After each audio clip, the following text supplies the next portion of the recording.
करें बेटा, वेट करें। ये जो बेटा उसी का तीसरा टाइप है। तीसरे तरीके से व्हीटस्टोन ब्रिज को ऐसे दिखाया जाता है, ठीक है। तीसरा जो तरीका है व्हीटस्टोन ब्रिज को दिखाने का वो क्या है, ये। और ये जो है एक काफी इंपॉर्टेंट टॉपिक जो है वो हमें पता है, जिसका नाम क्या है, व्हीटस्टोन ब्रिज। रेजिस्टेंस के सॉल्यूशन में काफी ज्यादा इंपॉर्टेंट रोल है। 3 अलग अलग टाइप से ये सवाल आपके पेपर में पूछा जाता है, पहले उसके बारे में डिस्कशन कर लेते हैं। ध्यान से समझेंगे काम करना क्या कुछ है, ठीक है। एक बार जो है हमें क्या पता है, हम जो टॉपिक कर रहे हैं that is your Wheatstone bridge, WSB। Wheatstone bridge जो है वो इसको नाम दिया गया, और व्हीटस्टोन ब्रिज में चीजें जो है वो हमने क्या कुछ करनी है,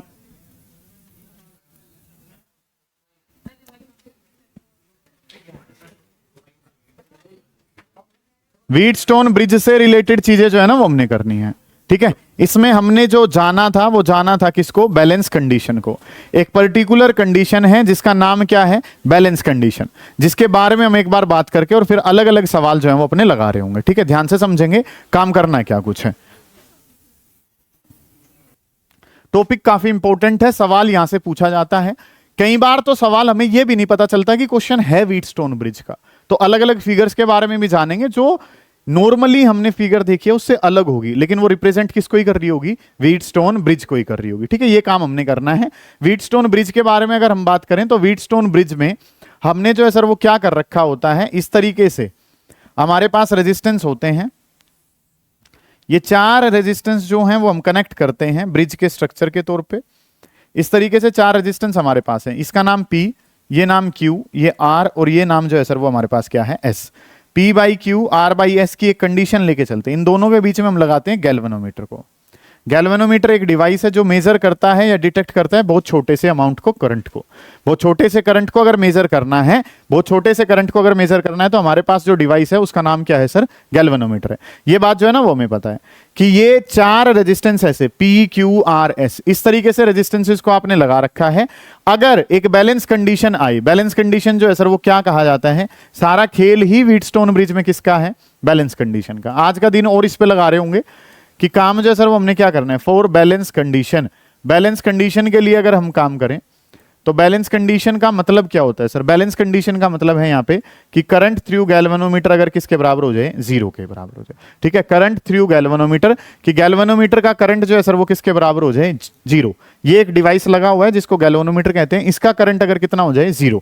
तो ये कंडीशन कब आती है, ये कंडीशन आती है सर कब, जब P/Q किसके बराबर हो, R/S। आप रेजिस्टेंस का रेशियो देखते हैं, और रेजिस्टेंस का रेशियो जब आप चेक करते हैं तो रेजिस्टेंस का रेशियो चेक करने पर हमें क्या मिलता है कि left divided by right is equal to किसके बराबर है, लेफ्ट डिवाइडेड बाई राइट के। P/Q किसके बराबर होता है, R/S। अगर P/Q R/S के बराबर होता है तो इस गैल्वेनोमीटर का करंट जो है सर वो कितना हो जाता है, 0। और गैल्वेनोमीटर का करंट अगर 0 है तो हम किस तरीके से अपने काम को सोल्व करते हैं उस बात पे ध्यान देंगे। सबसे बेसिक बात तो ये है कि ये जो अरेंजमेंट है ये क्या कहलाती है, व्हीटस्टोन ब्रिज। फिर इसमें जो नाम पढ़ा गया वो क्या पढ़ा, बैलेंस कंडीशन। बैलेंस कंडीशन का क्या मतलब है कि इस गैल्वेनोमीटर का करंट अगर किसके बराबर है, 0। गैल्वेनोमीटर का करंट 0 कब होता है, जब P/Q किसके बराबर हो, R/S। Left divided by right is equal to left divided by right. जब ये कंडीशन हो जाए तो सर इस कंडीशन को क्या नाम दिया जाता है, बैलेंस कंडीशन। इसके बेसिस पे सवाल जो है वो हमने लगाने हैं, ध्यान से समझेंगे काम करना क्या कुछ है। एक छोटी सी बात बता रहा हूं, उसके बेसिस पे काम हमने करना है, ठीक है। लगातार 3-4 क्वेश्चन इसके बेसिस पे ही बनते हैं। मान लो मैं क्या कर देता हूं, इस तरीके से काम जो है ना सर वो हमने करना है, गौर करना है। ये सेम काम कैपेसिटर के लिए भी हम यूज करेंगे। इस तरीके से एक अरेंजमेंट हमारे पास है, ये जो अरेंजमेंट है सर ये व्हीटस्टोन ब्रिज वाली अरेंजमेंट हमारे पास है, ठीक है। अब काम जो मैंने क्या कर लिया, चीजें जो है वो हमने क्या पढ़ ली सर। मान लो ये वाला रेजिस्टेंस 4 ओम है, ये भी रेजिस्टेंस कितने का है, 4। ये वाला रेजिस्टेंस भी 4 ओम है और ये वाला रेजिस्टेंस भी कितना है, 4। हमसे जो पूछा गया इस सर्किट में, इसको भी कह दिया मान लो 4 ओम है, ठीक है। यहां पे रेजिस्टेंस ही लगा दिया, या ऐसा कर लेता हूं यहां पे गैल्वेनोमीटर ना लगा के यहां पे मैंने एक रेजिस्टेंस ही दिखा दिया, और वो रेजिस्टेंस जो है सर वो किसके बराबर है, 4 ओम के बराबर है। वो रेजिस्टेंस जो है वो भी किसके बराबर है, 4 ओम, ठीक है। हमने यहाँ पे गैल्वेनोमीटर लगाया था, गैल्वेनोमीटर का भी खुद का कुछ रेजिस्टेंस होता है, ठीक है। वो कितना मान लिया हमने, यहाँ पे 4 ओम मान लिया। मुझे क्या पता है, हमने जो पढ़ा है सर वो क्या, कि ये वाला रेजिस्टेंस क्या कहलाता है, P, ये वाला क्या कहलाता है, Q, ये वाला क्या है R, और ये वाला नाम जो है क्या है S, एक PQRS, इस तरीके से काम हमारे पास है। और बीच में जो ये लगा हुआ है, ये जो रेजिस्टेंस है सर, इसको क्या नाम दिया था, इसको G कहते थे।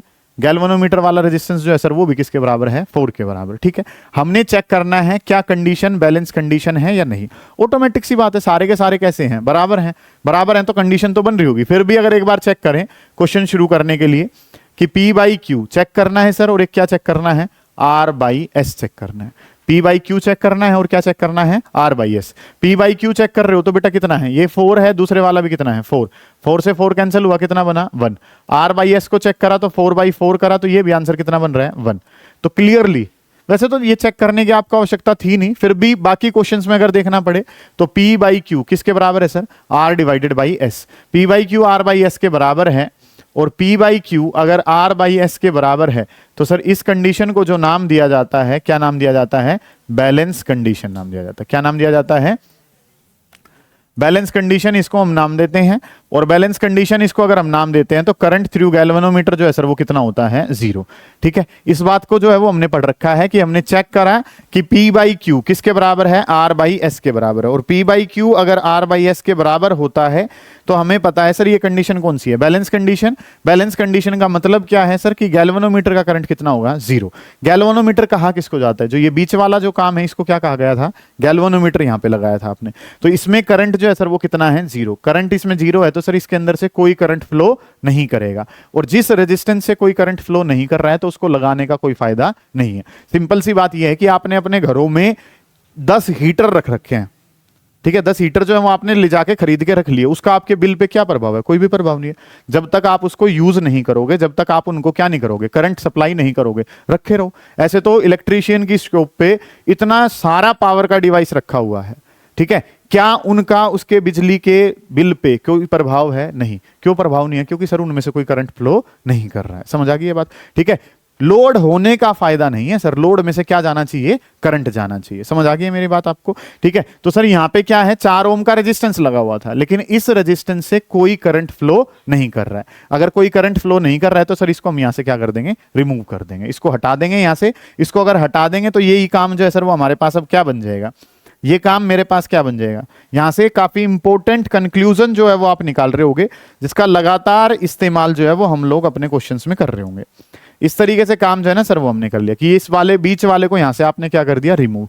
ये रिमूव क्यों करा, क्योंकि कंडीशन जो बन रही है उसका नाम क्या है, बैलेंस कंडीशन है। बैलेंस कंडीशन में इस बीच वाले से कोई करंट फ्लो नहीं करता है, और अगर इससे कोई करंट ही फ्लो नहीं करेगा तो काम क्या है सर, इसका कोई फायदा नहीं है, नहीं है तो इसको क्या कर दिया, रिमूव कर दिया। तो ये वाला रेजिस्टेंस कितना है, 4, ये वाला भी कितना है 4, ये वाला रेजिस्टेंस 4 है, और ये वाला भी कितना है 4। इस तरीके से काम है। मुझे क्या पता है, यहां से करंट आएगा तो वो बटेगा, ऊपर जाएगा और कुछ कहां जाएगा, नीचे। तो ये दोनों जो है सर, ये दोनों में करंट तो क्या रहेगा, सेम।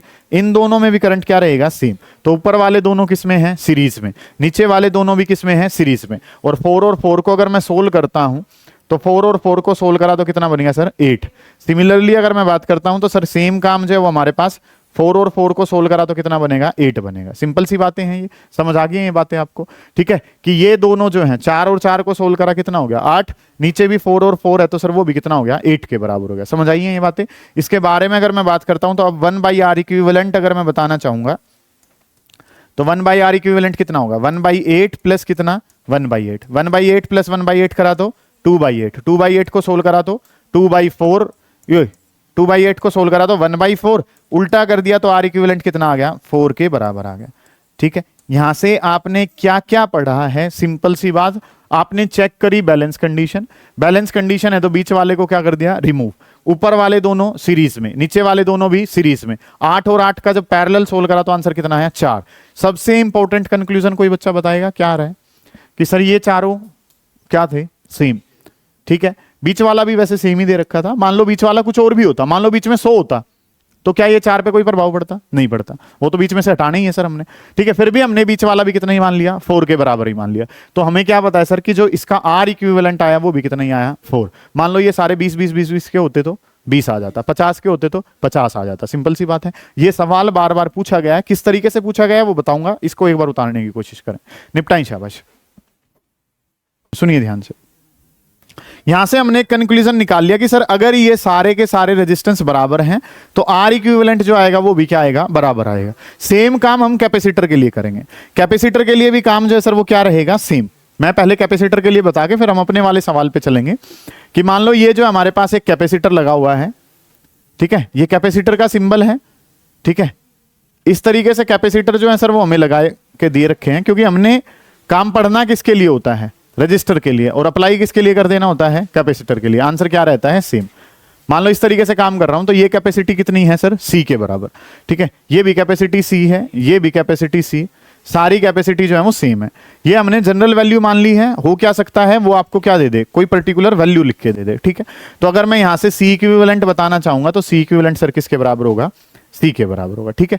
इस तरीके से काम जो है ना वो हमने करना है। कैसे होगा वो आपको पता है, बीच वाला तो हट जाएगा, ऊपर वाले दोनों सीरीज में c/2 बनाएगा, नीचे वाले दोनों सीरीज में c/2, c/2 का पैरेलल c बन जाएगा, ठीक है, क्योंकि पैरेलल में वहां पे आंसर जुड़ते हैं।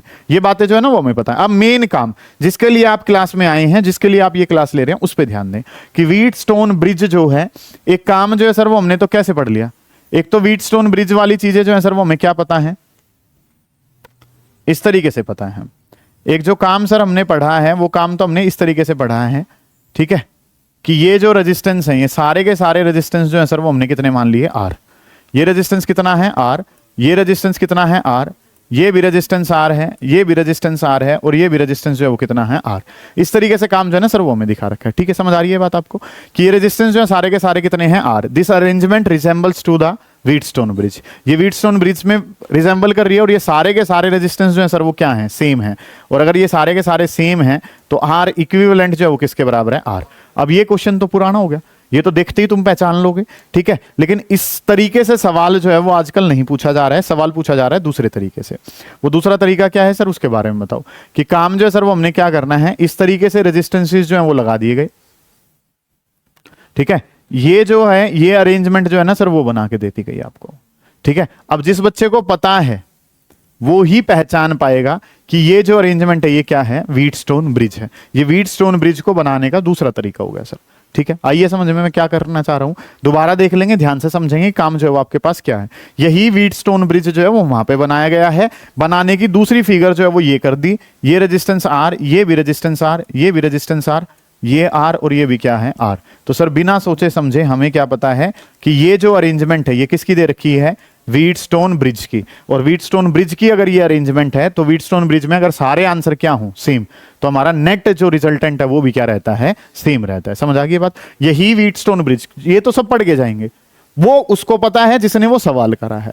और आपको जब मैं PYQs वगैरह करवाऊंगा तो उसमें देखोगे कि ये क्वेश्चन आपको लगातार मिल रहा है, ठीक है। इस तरीके से अरेंजमेंट जो है वो बनी है, और ये अरेंजमेंट अगर बनी है तो इस तरीके से काम जो है ना वो हमने करना है। अब बच्चों के मन में सवाल आता है, सवाल तो खैर कहीं आता है तुम्हारे मन में, ठीक है। मेन जो काम है वो क्या कि सर अगर इनको मैं नाम दे दूं, इनको अगर मैं नाम दे दूं PQRS, ये P रख दो सर, ये Q रख दो, ये R, और ये वाला नाम क्या है, S, और ये वाला नाम जो है सर वो क्या है, G है। ये वाला नाम क्या है, G। तो ये PQRS वहां पे कहां बने होंगे, कोई बच्चा बताएगा G कौन सा होगा इनमें से। जो ये वाला है ये क्या रहेगा, जी। इसी को ही कह रहे हो तुम जी, यही है, कोई सा और है। ये वाला जो रेजिस्टेंस है सर, ये वाला रेजिस्टेंस जो है वो किसका काम कर रहा है, जी का काम कर रहा है, ठीक है। इतनी बात तो सही है। अब अगली जो बात है सर, ये वाला रेजिस्टेंस तो किसका काम कर रहा है, जी का, ओके।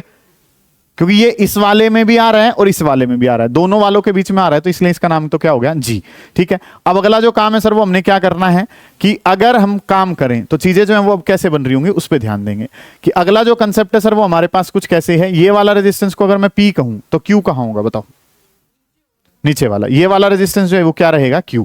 कैसे होगा Q, क्योंकि सर ध्यान से समझो, P से जो करंट आया, गौर करेंगे सारे बच्चे, ध्यान से समझे, बहुत बढ़िया। जिस बच्चे ने बताया बहुत काबिले तारीफ काम है, उसने समझी है चीजें कि ये P से कोई करंट जा रहा है, P से कोई भी करंट आया, ठीक है। यहां से मान लो यहां से कोई करंट आया, यहां से करंट आके दो हिस्सों में बटा, कुछ P में गया और कुछ कहां गया, R में। तो यहां से कोई भी करंट अगर गया है तो वो दो में बट गया, एक P में बटा, तो ये वाले का नाम क्या हो गया, R। समझ आ गई इतनी बात तो आपको, ठीक है। अब जो P वाला है, P वाला किस में गया, G में गया, और किस में गया, Q में। जो P वाला करंट था वो कुछ तो कहां चला गया, G में, बचा हुआ करंट कहां चला जाएगा, Q में। तो ये P Q R ये है, तो ये नाम क्या पड़ गया, S नाम पड़ गया। समझ आ गई बात। पता चल गई कैसे हुई है? ये वाली फिगर तोड़ मरोड़ करके ऐसे बना दी, कैसे बना दी पता चल गई, ठीक है। आपको ज्यादा की जरूरत वैसे है नहीं, पर पता होनी चाहिए चीजें कि सर सारे के सारे कितने हैं, आर।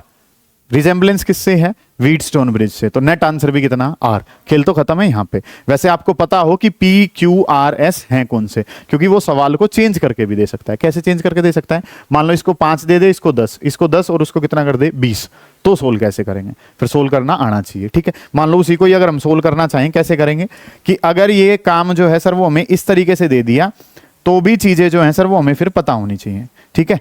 इस तरीके से जो है ना वो सर्किट डायग्राम जो है वो आपको पता हो। मान लो इसको जो नाम दे दिया वो कितना दे दिया 10, इस वाले को नाम कितना दे दिया 20, ठीक है। इस वाले को जो नाम दे दिया वो क्या दे दिया 60 दे दिया। मान लो इसको नाम कितना दे रखा है 30 दे रखा है, 30 ओम है, और इसको नाम कितना दे रखा है 60 ओम दे रखा है।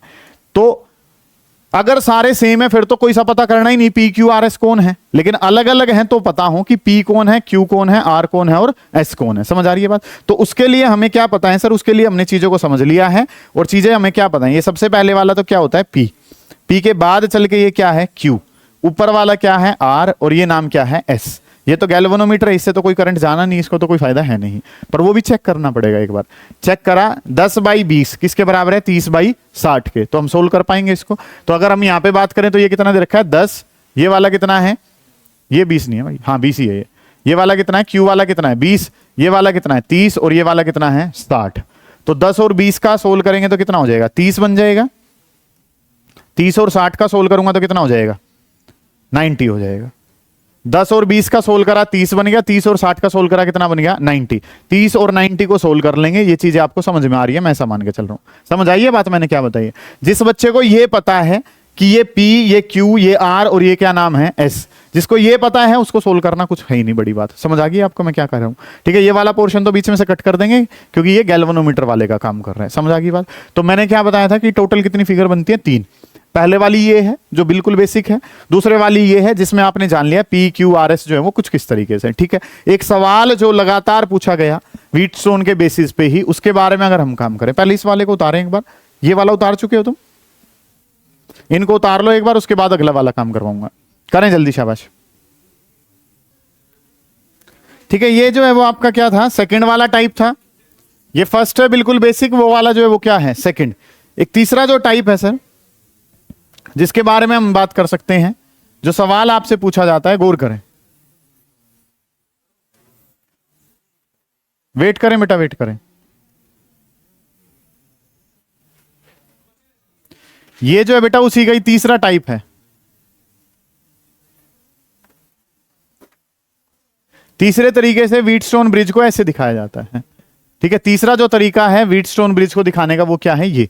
और ये जो है ये आपका बहुत ज्यादा पूछे जाने वाला, मतलब तीनों में सबसे ज्यादा पूछे जाने वाला कौन सा है, ये वाला, ठीक है। मतलब ये तो रिसेंट ईयर्स में लगातार पूछा जाता है आपसे कि सर ये जो रेजिस्टेंस है, ये सारे के सारे रेजिस्टेंस कितने हैं आर, ये भी कितना है आर, ये भी रेजिस्टेंस कितना है आर, ये आर है और ये भी कितना है आर। आपको इस तरीके से बातें जो है सर वो कही गई हैं।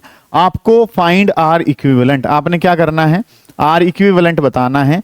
तो दोबारा से हमारा जो काम है सर वो क्या हो जाएगा, दोबारा से हमारा काम है कि सर ये जो स्ट्रक्चर है ये रिजेंबल करता है, किससे रिजेंबल करता है, व्हीटस्टोन ब्रिज से। और क्योंकि ये व्हीटस्टोन ब्रिज से रिजेंबल करता है तो यहाँ पे आर इक्विवेलेंट किसके बराबर हो जाएगा, आर के बराबर, ठीक है। कोई बात ही नहीं सर ये तो, ठीक है, कि ये जो है सर ये 5 रजिस्टर हैं, 1 2 3 4 5, ए और बी के बीच में वो आपसे कहेगा बार बार, ए और बी के बीच में आपसे रेजिस्टेंस पूछेगा, तो आपका आंसर जो वो क्या बन जाना चाहिए, आर बन जाना चाहिए, ठीक है। इसको 3 बार 3 अलग अलग तरीके से वो आपके एग्जाम में पूछ चुका है। एक बार आर के नाम से पूछा गया, एक बार रेजिस्टेंस दे रखा था 2 ओम, तो आंसर कितना आया 2 ओम के बराबर। एक बार कैपेसिटर के तौर पे पूछा, वहां पे कैपेसिटी थी 4 माइक्रोफैरड, तो भी आंसर कितना 4 माइक्रोफैरड। इसके अलावा कोई टाइप इसका पूछा नहीं गया। समझ आ गई यहां तक की बातें। ये आपने व्हीटस्टोन ब्रिज जो है सर वो हमने पढ़ लिया। अगला जो काम है सर वो हमने क्या पढ़ना है उस पर ध्यान देंगे, ठीक है। इसके जो जो क्वेश्चन बनते हैं वो हमने डिस्कस कर लिए। अब इसके बेसिस पे एक थ्योरेटिकल सवाल है, काफी इंपॉर्टेंट है, उसके बारे में बात कर रहे होंगे। दैट इज योर सेंसिटिविटी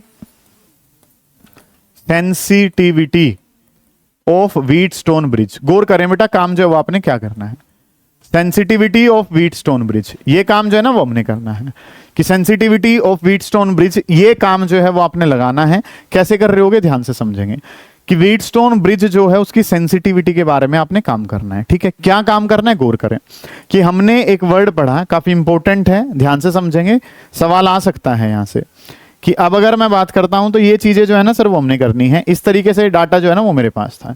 ठीक है, ये रेजिस्टेंसेस थे, यहाँ पे बीच में क्या लगा हुआ है, गैल्वेनोमीटर लगा हुआ है, इसका नाम P है, इसका नाम Q है, ये नाम R है और ये नाम जो है सर वो क्या है, S।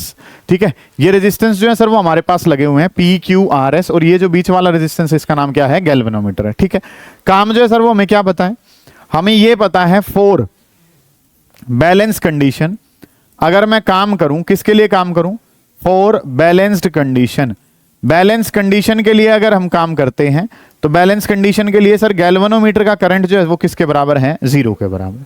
कि अगर हम काम करें, हमारी जो चीजें हैं सर वो कैसी हैं, बैलेंस कंडीशन, बैलेंस कंडीशन के लिए गैल्वेनोमीटर का करंट किसके बराबर है, 0 के बराबर। ये बात हमें पता है कि गैल्वेनोमीटर का करंट जो है सर वो 0 के बराबर है, तो हमें क्या पता होता है, P/Q इज इक्वल टू किसके बराबर है, R/S के बराबर। ये बात मुझे पता है।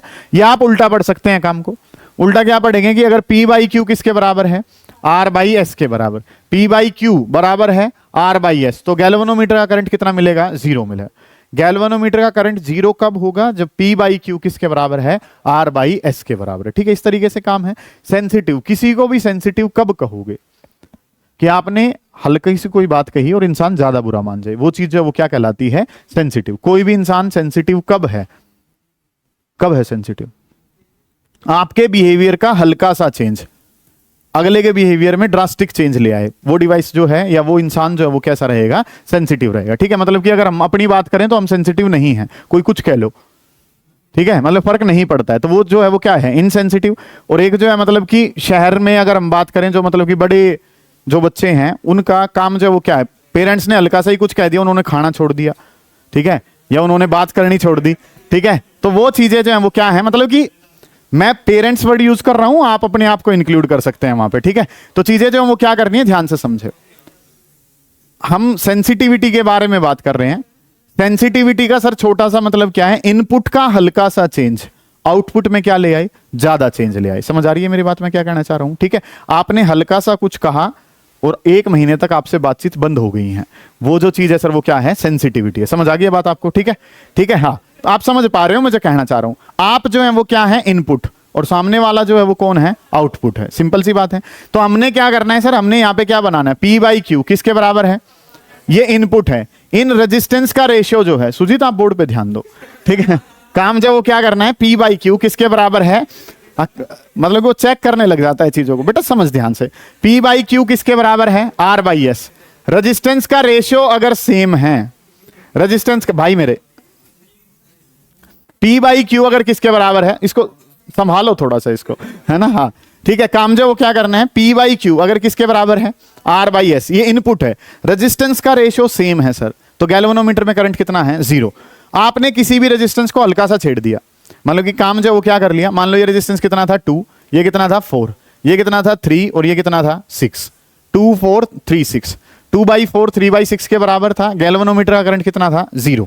ठीक है, मैंने इस रेजिस्टेंस को 2.1 कर दिया, रेजिस्टेंस में क्या कर दिया मैंने, हल्का सा चेंज लिया है मैं, एक रेजिस्टेंस को हल्का सा चेंज कर दिया, तो क्या अब गैल्वेनोमीटर का करंट 0 रहेगा, नहीं रहेगा सर। गैल्वेनोमीटर का करंट 0 नहीं रहेगा। क्यों नहीं रहेगा, क्योंकि अब बैलेंस कंडीशन सेटिस्फाइड नहीं हो रही है। A small change in any one of resistance arm, किसी भी रेजिस्टेंस आर्म को हल्का सा क्या कर दो, चेंज, ठीक है, ड्रास्टिक करंट, ठीक है, या huge current flows in the galvanometer. Galvanometer एकदम से रीडिंग जो है वो क्या दिखाए, बहुत ज्यादा दिखाए, तो उस व्हीटस्टोन ब्रिज को क्या कहा जाता है, सेंसिटिव कहा जाता है। समझ आ गई ये बात। आपका डिवाइस कैसा होना चाहिए, सेंसिटिव ही होना चाहिए। आपका डिवाइस कैसा होना चाहिए, इंसान सेंसिटिव नहीं होना चाहिए, डिवाइस कैसा होना चाहिए, सेंसिटिव होना चाहिए। सेंसिटिव डिवाइस होने से आपकी रीडिंग्स जो है वो कैसी आती हैं, प्रॉपर आती हैं। ठीक है, तो आप हेडिंग डालेंगे sensitivity of Wheatstone bridge, heading डालें। थर्ड वाला टाइप नहीं उतारा है आप लोगों ने, उतार लीजिए एक बार जल्दी, पहले थर्ड वाला टाइप उतार लीजिए, फिर इसको लिखवाता हूं मैं, करें जल्दी, शाबाश। P/Q R/S कौन से हैं वो पता कर रहे हैं, कल मैं पूछूंगा तेरे से। हमने इसमें ढूंढना है P कौन, Q R S कौन। अच्छा सवाल है, PQ RS कौन से होंगे, बताना मैं भूल गया था, मैं दोबारा बताता हूं, सुनो ध्यान से। PQ RS कौन कौन से, यहां पे देखो, ये नाम जो है मान लो कुछ भी नाम दे दिया, यहां से करंट चला सर, यहां से करंट अगर चला तो कुछ करंट कहां गया, पी में, और कुछ बचा हुआ करंट कहां चला गया, आर में। ओके सर, ये बात तो ठीक है। इसको नाम यहां पे क्या दिया था, क्यू, और इसको नाम जो है वो यहां पे क्या दिया था, एस। गौर करें, ध्यान से समझेंगे चीजें आपने करनी क्या। यहां से करंट आया वो पी और आर में बटा, तो यहां से अगर कोई भी करंट आएगा, सुनो बेटा सुनो ध्यान से, यहां से कोई भी करंट अगर आएगा तो वो किस में बटेगा, पी और आर में बटेगा। सिंपल सी बात ये, ठीक है। ऐसे करके करोगे या उल्टा लेके चलोगे, जैसे भी मन कर रहा है वैसे कर सकते हैं, ठीक है।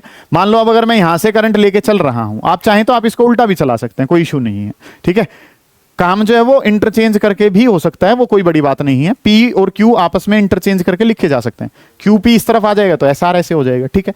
तो काम जो हमने क्या करना है, यहां से करंट मान लो मैंने चलाया, तो जो करंट चलता है सर वो किस में बढ़ता है, पी और आर में बढ़ता है। सिंपल सी बात ये है, ठीक है। मान लो इस वाले को क्या नाम देना चाह रहे हो, अपनी मर्जी से दे लो कोई से को भी। मान लो इसको नाम क्या दे दिया, पी नाम दे दिया। जरूरी नहीं है कि इसका पी हो, इसका आर भी हो सकता है, ठीक है। तो इसको अगर पी कहा है, एक को नाम पी दिया तो दूसरे वाले को नाम क्या देना पड़ेगा, आर देना पड़ेगा। तो ये जो है पी हो गया और वो क्या हो गया, आर। सही है।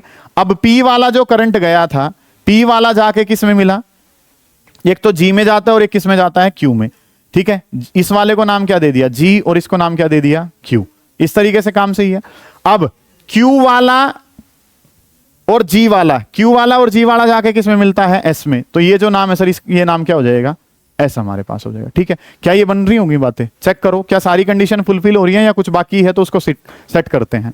देखो एक बार कि काम चेक करो, हमें पता क्या होना चाहिए, गौर करेंगे सर कि कंसेप्ट जो है वो हमारे पास, जो भी करंट आया था वो करंट किस में गया, पी में गया और किस में गया, आर में। जो ये करंट आई आया था, कुछ कहां चला गया, पी में, और कुछ कहां चला गया सर, आर में चला गया। ऐसे करके भेज दिया हमने इसको, ठीक है। आप चाहें तो पी क्यू को रिप्लेस मार सकते हैं, आर और एस को इंटरचेंज कर सकते हैं, कोई इशू नहीं है। सुने ध्यान से, पी वाला जो पी में चला गया और किस में चला गया, आर में। अब जो आर वाला है, आर वाला करंट आ रहा है, फिर जो ये पी वाला है, पी वाला जो जाता है वो किस में जाता है, जी में जाता है और किस में जाता है, क्यू में। पी वाला जो है सर वो किस में गया, पी वाला जो है वो जी में गया और किस में चला जाता है, क्यू में चला जाता है। पी वाला आर में और क्यू में चला गया। अब यहां पे जो है सर वो क्या पता है हमें, क्या क्या बातें पता है, गौर करें बेटा। जो ये एस है, इसमें करंट कहां से आता है, इस एस वाले को अगर हम देखें, ये आर वाला जो है वो एस में, जी वाला एस में, और क्यू वाला तो कहां जाना चाहिए, बाहर जाना चाहिए। मतलब कि काम जो वो क्या होना चाहिए, सुन लो ध्यान से, कि ये क्यू वाला जो है, इस क्यू वाले से तो करंट कहां आना चाहिए। इसका मतलब ये जी और ये जो है ये कैसे बना दिए, उल्टे कर दिए। इनको इंटरचेंज करना पड़ेगा। यहां पे जो काम है ये क्या होगा, सुनो ध्यान से, इसको जो नाम है सर, इसको नाम क्या देना पड़ेगा, क्या देना पड़ेगा, क्यू, और इसको नाम क्या देना पड़ेगा, जी। अब चेक करो क्या बातें बन रही हैं सही। क्यू वाला तो सीधा कहां निकल रहा है, बाहर, और एस वाला भी आके कहां निकल जाएगा, बाहर। ये अरेंजमेंट बनेगी, ठीक है। पिछले वाले में क्या दिक्कत आ रही थी, पिछले वाले में दिक्कत ही आ रही थी सर, क्यू वाला जो करंट आएगा वो तो सीधा कहां निकलेगा, बाहर निकलेगा। अब क्यू वाला अगर ऊपर बनाऊंगा तो बाहर तो जा नहीं रहा, तो कहां बढ़ाना पड़ेगा उसको, नीचे। तो पी क्यू, ये क्या है आर, ये क्या है एस, और वो नाम क्या है, जी। इस तरीके से नाम बनेंगे। नहीं समझ में आया तो पूछ लो, ठीक है। आप अपनी मर्जी से क्या भी कर सकते हैं। ये पी क्यू जो है इसको क्या कर सकते हैं, इस तरीके से, ये पी क्यू, ये आर एस, और ये जो नाम है वो क्या है, जी। इस तरीके से ऐसे ही बनाया था, बहुत बढ़िया। करें करें, जल्दी करें, शाबाश। कोई बात नहीं, कर लो, निपटाएं शाबाश इस काम को। हो गया ये, जल्दी करें बेटा।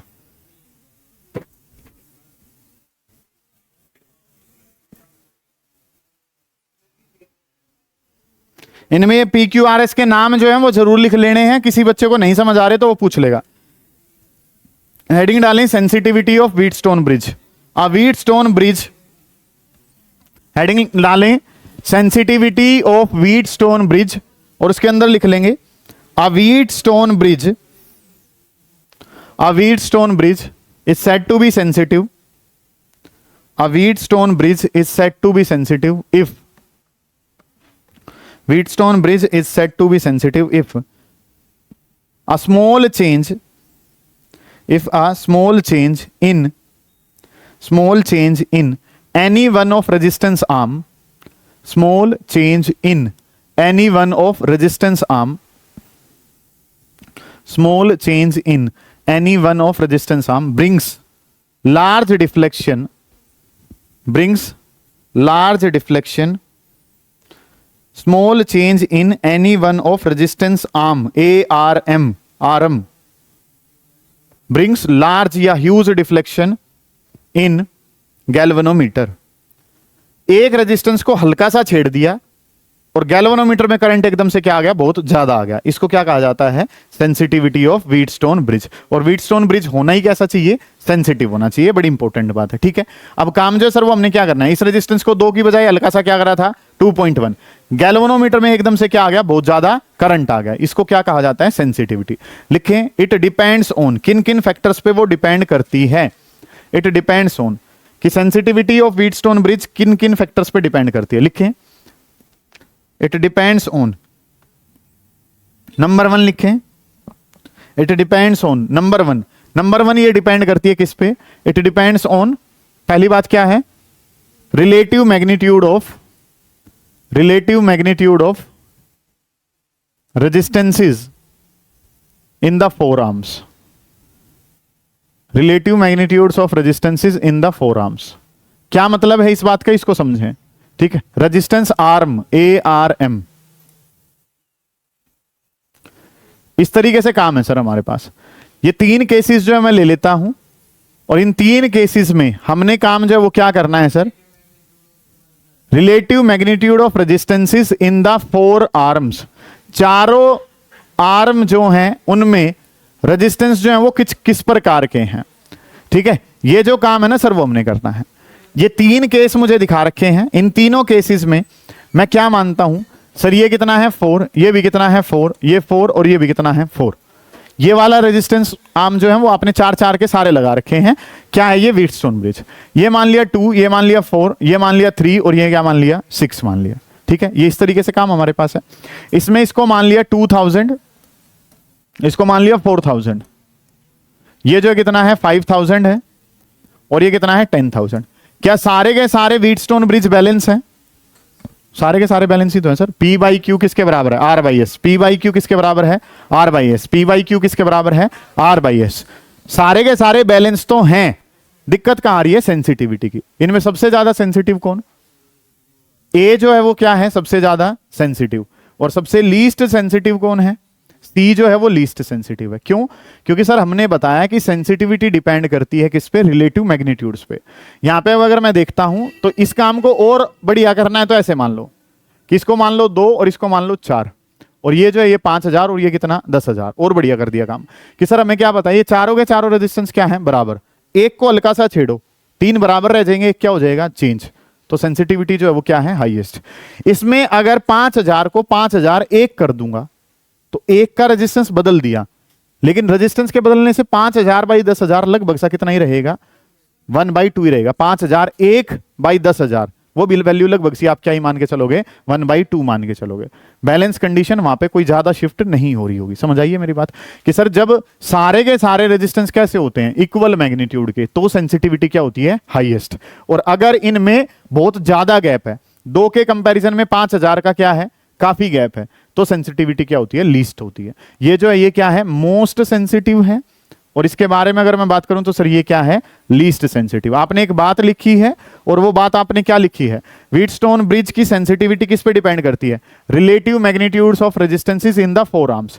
ब्रैकेट बना के लिख लो, it is highly sensitive, it is highly sensitive when, it is highly sensitive when resistance in the 4 arms, it is highly sensitive, it is highly sensitive, it is highly sensitive when resistance in the 4 arms are of equal magnitude. It is highly sensitive, it is highly sensitive when resistance in the 4 arms are of equal magnitude. जब चारों के चारों बराबर हैं तो answer क्या होता है, हाईली सेंसिटिव। जब उनके बीच में गैप है, 2 और 5000 में बहुत बड़ा गैप है सर, तो ये लीस्ट सेंसिटिव होता है। समझ आ गई ये बात। ये वाले तीनों डायग्राम बनाने हैं आपने।